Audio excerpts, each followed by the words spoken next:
Good evening. The last clip I posted a little more than a week ago, it was a talent show entry of me playing Eruption. Um, I ended up winning that talent show. It was for my corporate office. I don't know how many people actually voted on it or anything, but I ended up winning that talent show.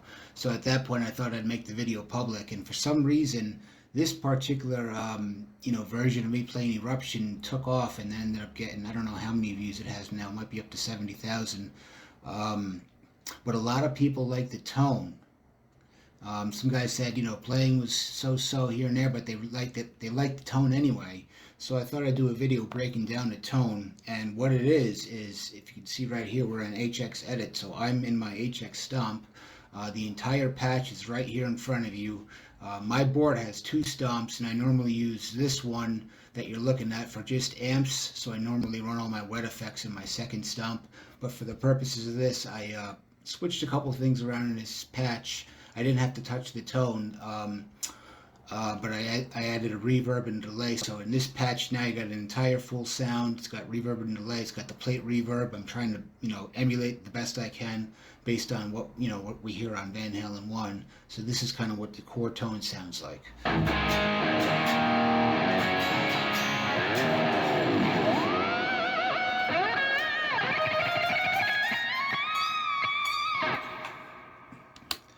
So, I was going for that Van Halen 1 sound, and a lot of people liked it. So that's what I got dialed in here. You can hear it's got that nasally Marshall sound. Obviously, Eddie Van Halen had a Plexi, but in the Helix world, I find that the Brit 2203, this is the updated one that came out, I don't know, about a year ago or so. I don't remember exactly when, but it was highly acclaimed when it came out, and it's a very good emulation. I find it better than all the other models in here, so I just stick to this when I want to do any kind of Marshall tones. There's so much gain on tap, and you can do so much with the parameters. You can switch it around and kind of make it how you want it to sound. So being that it's the best model, I went with that. And you can see the settings here. The drive is 6.5, bass at 6.1, mid at 8.5, treble at 7.5, presence at 10. I tried to get it, I'm listening to the Van Halen 1 sound. It's got a lot of high end, so I jacked up the presence to try and, copy that best I can. The master I have on 8.5. The sag is on 8.0 because I know he used a Variac to decrease the voltage, which resulted in, more sag in the amp. So I raised it up to 8, make it, try and make it feel a little bit squishy. So with these bottom four parameters, I don't really touch these much. They do very little hum, ripple, bias, and bias X, so I leave those alone for the most part. The input I have on high. And the cab section I have, it's a dual cab, it's Helix cab, so I'm not using an IR. I find that ever since the 3.5 update, these Helix cabs kind of caught up with most of what an IR can do. And you can dial it in so finely, and you can add EQs and everything. You can really get any sound you want. So I've been trying to use them. I have a boatload of IRs, but I find it annoying having to switch through hundreds of them, to try and find a certain sound. So I stick with this. So it's greenback 30s. On here I have a 421. It's a little bit more of a rounded sound, and here I have a 57. Position at 6.1, so it's kind of in the middle. Gets a little bit of that high-end sizzle that a 57 is known for, but I back it off by bringing it, off to the side. I didn't do too much else here. I brought in a low cut a little bit and brought the high cut down to 7.0 on the 57, and a little bit lower on a high cut for the 421.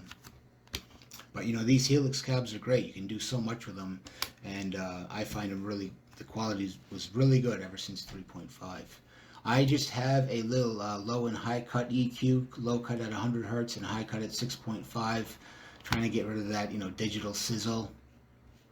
The only other thing I'm doing with the tone is I have a little boost here, the prize drive, so that's the Nobel's drive emulation.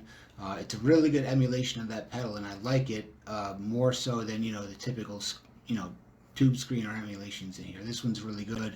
The spectrum, which is basically your tone level, I have pretty high at 8, again, to try and get that high end that we hear on the album. The gain is at 2.0, which is pretty high. This model has a ton of gain, so by the time you're at 2, your gain's pretty up there. So that's the chord tone by itself, but here I have that classic phaser. So I have it where Eddie would have had it. It's just a mono phaser before the amp, like as it would sit on the pedal board. So if we turn that on, we can get that, you know, phasing sound, anything from Atomic Punk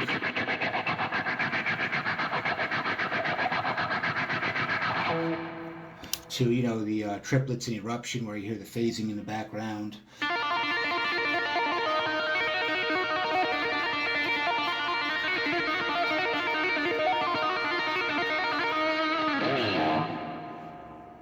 So it's pretty cool, and it's great for solos too. It gives you a little bit of a high-end boost, and then whatever you're doing during the solo, you know, you can hear this all over Eddie's solos on the album. You get that cool background phasing sound all through his notes.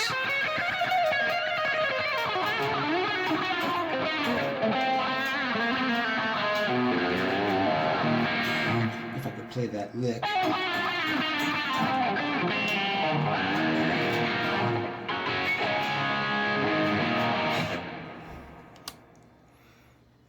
Well, can't play that lick right now, but you hear the phasing going on. So I love that, and I thought it was such a good idea that, you know, I think Eddie was using it primarily for a little level boost, but with the phasing, it ended up giving you that awesome transforming sound during all of his leads, especially good on leads like I'm the One, where he's doing the fast triplets with the chunk, you know, triplets with muted picking. It sounds awesome with the phasing in the background. So that's the entire sound.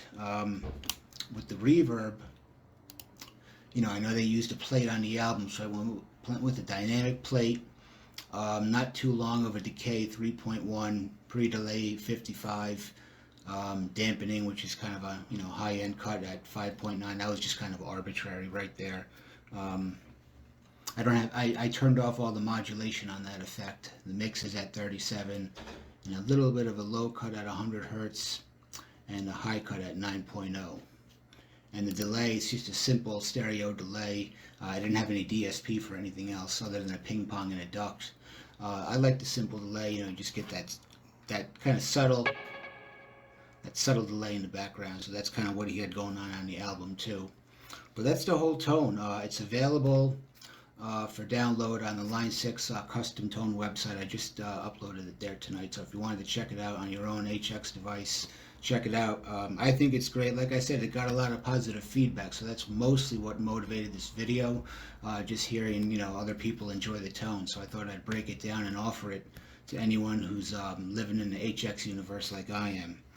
So, you know, I hope you enjoy the tone. Check it out on your own device, and have a good night.